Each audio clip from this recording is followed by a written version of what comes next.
Hello and welcome to Cyberside Chats. My name is Sherri Davidoff. I'm Matt Duran. And today we're going to talk about insider threats, specifically the big news that's rocking the security industry. Right. CrowdStrike just fired an employee after allegedly they leaked screenshots to a threat actor, sensitive screenshots. Mm-hmm.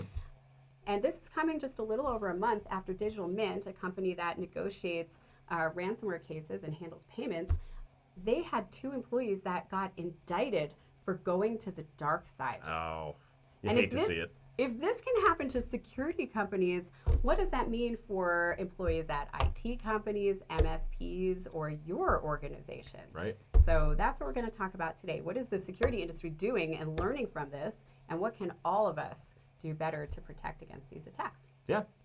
So let's dig in. You want to tell us about the CrowdStrike attack? Yeah, I'll I know talk you've about been following CrowdStrike. it. Yeah, do it. So yeah, I've been following this since the news came out because, I mean, obviously anytime we see a security vendor suffering this kind of an incident, it immediately becomes huge news inside of the security industry.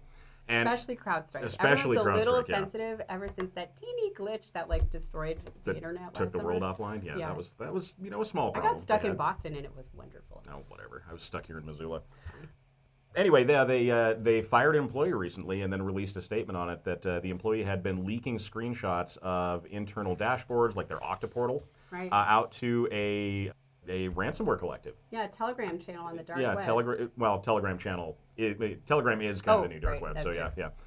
But yeah, it was they got released on a Telegram channel, and the attackers in this case they were called Shiny Lapsus Hunters, which is a combined effort between the Shiny Hunters, or I'm sorry, the Scattered Lapsus Hunters, Scattered Spider, Lapsus, and the Shiny Hunters.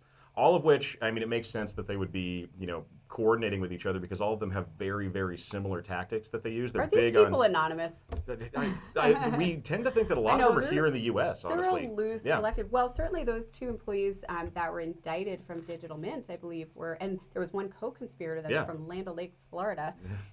So I mean, it's interesting because normally we associate this kind of crime with overseas cyber criminal groups, and in this case, especially when we look at like Lapsus or the Shiny Hunters or Scattered Spider. I mean, we've talked with at conferences we've talked with FBI reps who they're if they don't actually know who these people are, they're very convinced that they're either in Canada here within the United States because they're native English speakers and they're very, very good at social engineering. That's how they get in a lot of cases. Do you remember that case we handled a few years ago where they really seemed like they were native English speakers just from some of the slang? Mm-hmm. And when we looked at the timing, it was always before work or on a lunch break or right after work, Pacific time. Yeah. Like they were in California or something. Yeah, they use terms like time is money and like American colloquialisms like that. I was convinced it was like an IT employee here in the United States. Probably was.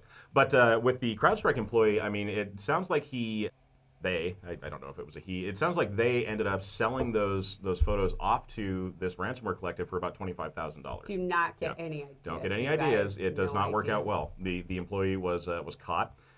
It was fired and is now being referred over to federal authorities for, cybercrime charges at this point. So, yeah. And it was interesting because when the news actually came out, the ransomware collective on their Telegram channel first came out and said that they had hacked into CrowdStrike. They made this big proclamation that they had broken down the barrier and they had made it into the network because they had hacked a Salesforce integration company called Gainsight. Which did actually get breached. Which did actually happen. So sort of plausible. Yeah, but CrowdStrike came out and refuted that and said, no, this was not them breaking into the environment. Our environment's still, sanitary at this point. I think that's really interesting because, we handled an expert witness case not too long ago where it really hinged, whether or not there would be insurance coverage, really hinged on when the initial access had occurred. Right. And the criminals just kept saying, they delivered a report, the criminals delivered a report at the end that said, we attacked them using a phishing email. Mm-hmm. And in reality, all of the evidence stacked up, and it appeared that it was more likely that the point of entry was the exchange vulnerability. Yeah, it was complete difference in coverage. But the big difference in timeline too. That made it really important. So the question that came up in that case was, how much can you rely on the criminals to tell the truth? Right. And I think we're seeing here, we really cannot rely on criminals to tell the truth. Like, we can't. What's their incentive? They want to cover. They don't want people to know they have a mole. Right. Well, yeah. There's 2 reasons for that. I think one of them was they had an inside source. They wanted to protect that source because that means they're going to keep getting data back out of the organization. So if they lie, and say that they hacked into CrowdStrike through some other means, then that takes attention away from the malicious insider. Plus, it makes them look cooler. It makes them look cooler because like, they can say you they hacked CrowdStrike. into our systems. You're so elite. Instead of like, you paid somebody to send you screenshots. Yeah, which, exactly. Frankly, lame. Scattered lapses hunters. Lame. Yeah.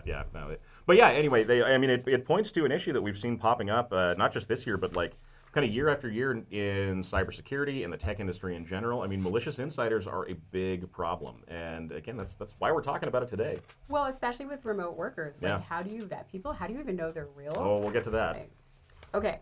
So I know the next thing we were talking about is the fact that this is not a one-off. This is a common tactic for the lapsus gang, and apparently now the scattered lapsus hunters. Yeah, well, it's kind of how they got into the cyber criminal, I guess, spotlight in the first place. I mean, they've been doing this since like 2021. Right. And they started off going after telecommunication companies and cloud providers and other IT providers, MSSPs. And they use, realistically, when you look back at it, like pretty simplistic techniques to get into these organizations. In a lot of cases, they're literally just calling the help desk and pretending to be an employee. And they've gotten really good at doing that. They'll convince the help desk to do things like reset passwords, reset multi-factor authentication tokens. MGM is a great example of that. Yeah. And I'm sure they love that we keep bringing it up over and over again. Sorry, MGM. We do like you guys. Yeah. But yeah, they also offer cash for VPN credentials. They offer cash for VPN credentials for access to email systems. I mean, they're paying out so that people just give them the information. I think you can't underestimate how often that works. Like, do you remember all those SIM jacking attacks we saw where they were paying these like low-wage telco employees $100 a pop to just change where your phone number goes? Yeah.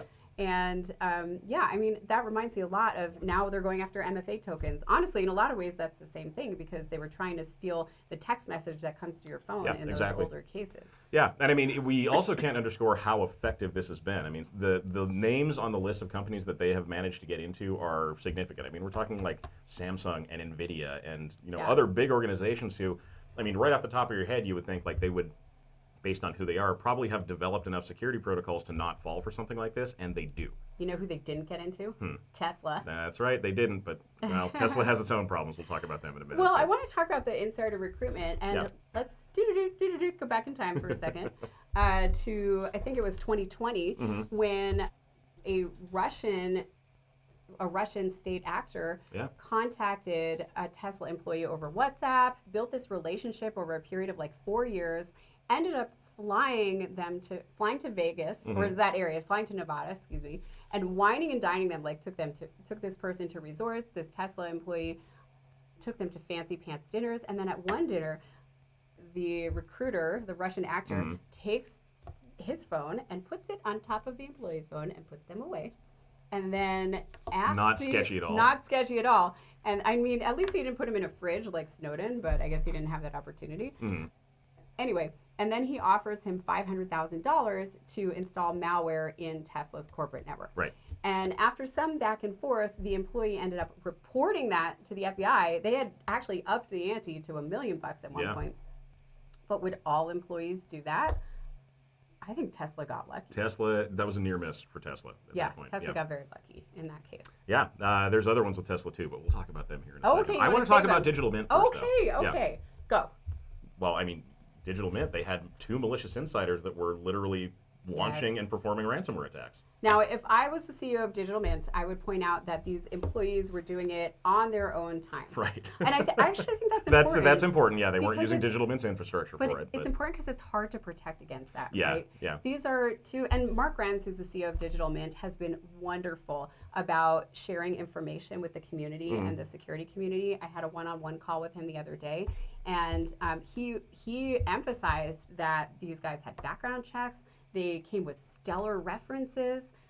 There was nothing on their systems to indicate that there was an issue. Sure. But how are you supposed to stop an employee who, on their own systems and their own time, decides to turn to the dark side? Yeah, that's kind of rough. That's what they did. So they ended up working with AlphaV. You've worked with AlphaV. I have worked, well, not in that same sense, but I've worked against AlphaV. Well, I mean, that's what they were doing. They were supposed to be negotiating threat communication. And instead, they became affiliates. Yeah. Do you want to tell us a little bit about Alpha V and BlackCat? Yeah, so Alpha V and BlackCat, they're two of the, or at least at this point in time, they were two of the bigger affiliate model ransomware groups out there. Yep. Meaning that they develop software, they develop the portals that you use, they provide guidance, usage manuals, everything else you would need to actually use their software. And then they bring in affiliates who essentially license that product out, and they use that to launch their attacks. And when someone pays a ransom, a portion of that goes to the attacker themselves, and a portion of it goes back to Alpha V so they can, in this case, reinvest in their infrastructure. And they're not the only ransomware group that does this. I mean, there are a ton of ransomware groups that operate this way. Yeah, ransomware as a service is kind of the name of the game at this point. And in fact, some of those ransomware groups will also offer to directly hire employees of companies. That's scary. And this is a very new industry. It got me thinking about, how do we in security license people who are working directly with the threat actors? Yeah, that's, you could see, you can see from something like this, and being in the positions that I've been where I've had to negotiate ransoms or work directly with these ransomware groups, you could see someone with, I guess, lower ethical standards could fall into that trap because it's big money going back and forth, and, you could fool yourself into thinking there's no way you're going to get caught. It'd be an easy enough, way to convince yourself that you'd be able to do something like this. And unfortunately, fortunately, I guess, that's not the case. It's not unfortunate that they got caught. It's very fortunate, yeah. Well, and when I spoke with Mark, I was like, what's your number one recommendation? Mm-hmm. And he said, essentially, ethics training. Yeah. You need to put the fear of God into people, help them understand that they are being monitored. Anybody in a position like this is being scrutinized because you have to be held to a higher ethical standard. Well, and cases like this really help to illustrate that exact fact. Yes. They got caught. These guys were ransom negotiators. They knew exactly how to do these things, and they got caught. So what does that mean what for they an amateur? did. They ransomed at least 5 companies listed in the indictment, and they received a payment of $1.27 million. So they actually received money from this and kept going over a period of a couple years. So this was these were, real companies that were undoubtedly injured. Medical device company, pharmaceutical company, a doctor's office in California. That's pretty rough. A drone manufacturer, engineering company. So a wide variety of industries. And it's clear that they understood how the negotiations worked, what they could get out of a ransom demand. And they were just making money off of it. Well, yeah, with that medical device company, I think they started their ransom demand at $10 million. Yes, and then settled out at 1.27. That showcases that you've done this before. You understand what the actual number discrepancy looks like between initial demand and what you usually settle for. Oh, and they probably figured out what the cyber insurance coverage is and had understood all the ins and outs. So, yeah, pretty scary. But I think, again, we all need to be learning from this. If somebody is engaging in, taking screenshots of your organization and leaking it, or somehow circumventing your controls, how do you detect that? Especially in a world where we have remote workers and BYOD, and maybe all of their access is from a personal device. That's what scares me the most. I just know this is going to be a requested topic for tabletops coming up. Absolutely, absolutely. Yeah, I'm sure you're going to get a lot of tabletop requests on that. So, do you want to talk about Tesla? Yes, I want to talk about Tesla. Okay, tell me more about Tesla. So we talked about the 2020 example of the insider that was wined and dined and courted by a foreign actor group. But Tesla has suffered a couple of other insider incidents that have been newsworthy at the time, but I think a lot of people kind of forget they happened. Okay. Like the one, so there was a lawsuit filed in 2018 against an employee named Martin Tripp. And Martin Tripp was a Tesla employee who was allegedly upset because he thought Tesla was skirting safety protocols and was, dumping waste out into the desert and a bunch of other stuff. So he broke into the system, created a fake user account, and this is an employee who he had the access to do this. He then went ahead and modified the manufacturing operating system that Tesla was using at a couple of their gigafactories. So he could have seriously knocked manufacturing completely offline in the best case scenario. Yeah. He could have killed somebody too. He could have caused a major malfunction inside of a plant. Yeah. That's scary. But he also stole, multiple gigabytes of data and then turned them over to a reporter on the outside because he claimed he was acting as a whistleblower. So Tesla found out about this. They found out who he was. They filed what was originally a $127 million lawsuit against him because their stock price dropped when it turned out they had been Did it come back up? Compromised. Yes, it came back up. It's quadrupled or quintupled or something like that since then. But he filed a countersuit against them, claiming that they were defaming him and that he was a whistleblower and deserved protections. And so I'm guessing they had bigger lawyers. They had bigger lawyers because they settled, and he agreed to pay Tesla $400,000 plus an additional $25,000 because apparently he just kept leaking information at this point. I bet you that $400,000 did not even cover their legal bills. Oh, probably not. But it showcases again how the insider in this case, despite what they may or may not have had as actual motivation, I mean, that is a problem. It was somebody in a high enough level position in Tesla's infrastructure that they had that access. They became disgruntled for some reason and decided to take action against the organization. And that's scary, especially when you're a big technology company like Tesla.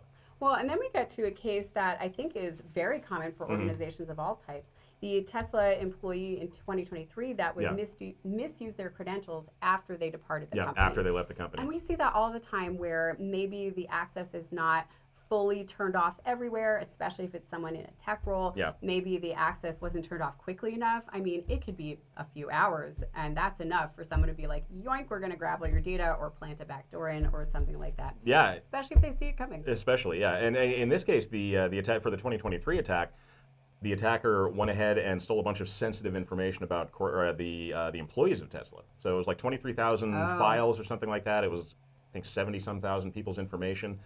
It had billing contracts, it had bank account information, it had names, addresses, social security numbers in some cases. It really could. But in this case, and I'll go ahead and throw this on as the part that I find funny. Of the social security numbers that got leaked, one of them supposedly was Elon Musk's social security number. So that's why you wanted to talk That's about why I wanted this. to talk about this one, yeah. Okay. But again, it showcases this was an employee who got fired. Their access was not revoked right away like it should be. Right. And they were able to essentially sneak back in a back door and hijack just a ton of data, which again, once this came out publicly, this impacts Tesla from a financial standpoint. So. Well, and I think that this type of problem is becoming more and more of an issue with remote workers and the deepfake issues. Because let's say you have a remote worker and they start ghosting you, or they're not being responsive. And then it's going to take a while. Like, this actually happens. You might be like, where is this person? Are they showing up at work? Are they dual employed? And maybe it's a week or 2 weeks or 3 weeks or longer before you're like, we need to just terminate this person's access. So you have so many gray areas that wouldn't be quite as gray in the old world before we had remote employees everywhere. Right. Well, and with the remote employees, there also comes, and I think we hinted at this earlier, but there also comes that potential for fake employees. Like North Korea, where this summer we saw 9 people indicted because they were helping North Korean actors get fake jobs. Well, they were real jobs. Real jobs, In fact, they really did the jobs, and they did them well in some cases. But they were also stealing data and funneling money back to North Korea. Yeah. And there were people planted in the United States that would run laptop farms. So your new employee, who seems so awesome, would give you an address based here in the United States, like Phoenix or wherever, and a laptop would get shipped to them. And the person working that laptop farm, like Danny Wang, I think was one, Christina Chapman was another. Was a big one, yeah. She was indicted in February and sentenced in July in a $17 million case. Yeah. But then all of the communications would go through those laptops, and they would have dozens of laptops in a room in their house. The Associated Press put out that picture of one of the laptop farms, and each one had a tag showing which company it was and what the credentials were, and and the workers would just remote into them, pivot through this U.S. IP address, and then into their environment. Yep. And that's hard to catch. Know before, another security company hired a North Korean employee and caught them when they started installing malware on the laptop. Yeah, when the EDR software lit up like a Christmas tree that something was wrong. Yeah. So really what we're talking about today is, number one, you could have employees that don't have previous history, that it turns out have gone to the dark side and are stealing information or otherwise, breaking the law.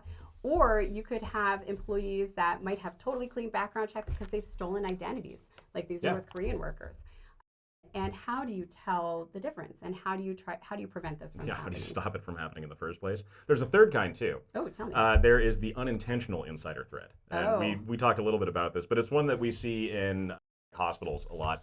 And it's somebody who is basically, without any malicious intent or anything like that, they're accidentally, whether it's ignorance or negligence or what, they're exposing data from inside your organization, like a developer who accidentally leaves like an S3 bucket open, or a doctor who emails medical records to his personal Gmail account so he can have them on his phone when he goes into the room and then gets hacked or something like that. So yeah, there's a lot of different kinds of insider threats to talk about here, but these are just You're a right. few of them. The unintentional one is still an issue.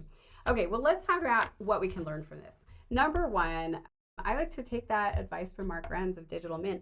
Build a culture of ethics and make the legal consequences explicit. Like if you're breaking the terms of your employment or ethical boundaries and policy boundaries, what could potentially happen, especially for people in roles where you have a high level of access or where those ethics are especially important. Yeah, exactly. Something like an IT admin or a penetration tester or someone like that. Yeah, those are your IT staff. I think are high-risk positions. Yep. Next, and I mean, this is just something you should be doing anyway, but I mean, enforce principle of least privilege as far as access goes, and make sure that you are reviewing at least quarterly to make sure that your access controls are still appropriate for the staff that you have, the information you have, the applications you're using, and everything else that goes along with the general safety of your network. The longer someone's with your company, the more their access will expand. Oh, yeah. And I think it's so important to just routinely prune that down and let them know it's not that you don't trust them, but number one, they could be subject to account takeover, and also trust but verify. Yeah. Even CEOs and people who are really leaders in the organization need to be comfortable with having their access limited for safety. Sure. No, I get my access to sensitive systems revoked fairly frequently. Yes, it's not because I'm doing something wrong. It's because I don't need the access. Exactly. So yeah, exactly. I'm glad you've accepted that. Oh, I've known that for years. Okay, deploy screenshot prevention and data leak controls for critical systems. Yeah. So everyone should have a DLP. Make sure you will detect, hopefully, if sensitive information is leaked. Yep. And then certain systems, you really don't want people taking screenshots or copying information. We didn't explicitly say this, but I do want to point out in our key takeaways that reducing data really helps reduce your risk also, because the less information people can screenshot or exfiltrate, then the less risk you have. Yeah, also for you IT admins out there, you can disable screenshot and copy paste just through group policy. It's super easy. Oh, great tip. Thanks, Matt. Yeah, no problem. Next, identity verification, especially when it comes down to remote or distributed employee teams. Make sure that, and I mean, it sounds silly to say it this way, but make sure the person that you're hiring is actually the person that you're hiring. And a real person. And a real person. I mean, we've heard different variations of the remote worker scam, whether it be, somebody has, a great series of written communications back and forth with someone. They may even have a phone call where everything sounds good, and then they finally get on a Zoom call and the person can barely speak English. Or something like that. Or they're reading from an AI. Or it's something along those lines. So again, just make sure that you're verifying, doing your background checks, making sure that you are hiring legitimate employees, because it's getting harder and harder to tell. And this is becoming a much bigger kind of scam. We have a whole checklist on how not to hire a deepfake employee. We sure do. So we'll include a link to that in the show notes. Yep. But check it out. Monitor your high-risk users with behavior and anomaly analytics. Yep. So things like workstation monitoring. If you have remote workers, that's just par for the course. I mean, it can catch things that aren't necessarily security problems, like do they have dual employment? Are they working 2 jobs? Are they using a mouse jiggler? Are they using a mouse jiggler? Things like Yeah. that. But it can also help you detect just anomalous behavior that maybe you should send up some red flags. Yeah, and then. And this just comes down to, again, something you should be doing anyway, but make sure your vendors are also following those same insider threat guidelines. It is not uncommon to be hacked because of a third party. Oh, yeah. And so if you are going to be trusting someone with access to your network, make sure that they're keeping control of their network in an appropriate way. Absolutely. And again, think about any third-party IT providers or vendors of software that might be critical for your network. Start with those high-priority third parties and then go from there. Yeah. So with that, thanks so much for tuning in. Really busy month here with the CrowdStrike announcements and the DigitalMint announcements. I really think, though, this is an important conversation that all of us need to have because it's the new world. There's Agreed. a lot of risk out there from internal employees. There we go. Okay, thanks so much for tuning into CyberSide Chats. We'll see you next week. Please like and subscribe. Bye, everybody.